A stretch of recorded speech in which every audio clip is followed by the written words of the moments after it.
Nagluto ko kog biko karon naghimo ko og latik. So, mo ni siya tunog asukar na brown. No? So nakaluto na ko og naglungag na ko og malagkit. Okay? So lato na natong mahimo siyang latik. Na pwede na gani siya na ganing lagtik na gid kay siya nga mura na gid siya lami na kayo mura siya jam, no? Pwede nimo siya ibutang sa bread nga na siya pagkahimo para dili siya lasaw. Atong hulato na siya nga mahimo jud siyang latik. So ako na siyang nakita sa inyo ha para anya nga ako pong gihimuan sara ka kilo nga malagkit. Sana so imon sa nato siyang latik, no, hags. Kung linuag na malagkit ako butang unya dito sa akong hinimo nga dapat siya dukot-dukot to. Himo nga latik. Okay. Murag lami-lami na ang latik nato. Pero gamay pa kailangan to gid nato ipalatik ug maayo. So para simot sarap ang atong biko, no? Kung ano na siya.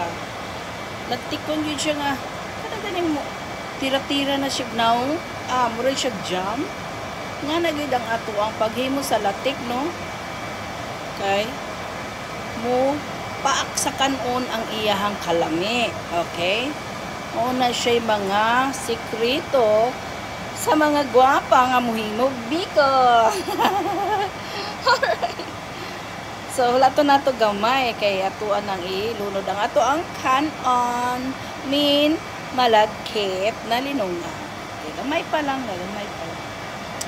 See, ito nang ilunod ang atong kanon, no? Malagkit. So, ato na lang ukay-ukayon na mo-mix ato ang kanon. So,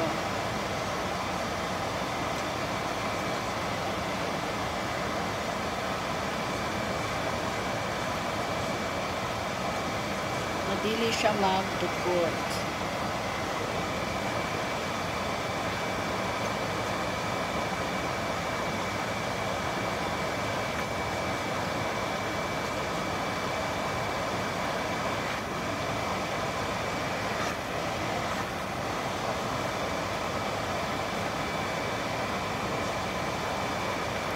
Back to you later, guys. Ako sang ukayo, no? Ato ang biko, no? Ako sang ipatay kayo, kay kusog kaya hang init. So, brown siya, di ba, hags?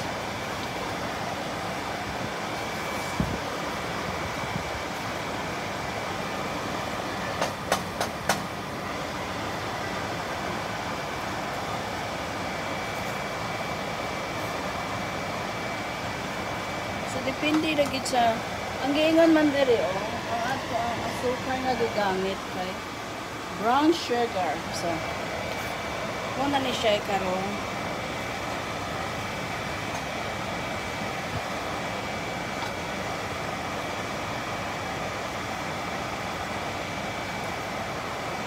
Didaganan sa ato ang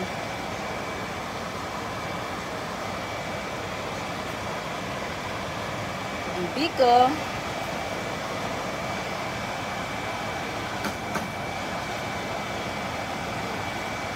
Wala lang ko naghimog lunok kay di man gyapon sila ganan anang naglunok ng mga bata diri ba. May ilang ganan ang biko. So mo ni siya. Woo!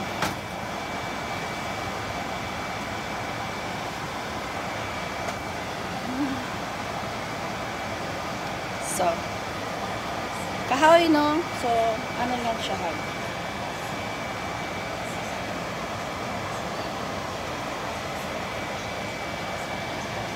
Ito nang ibutang sa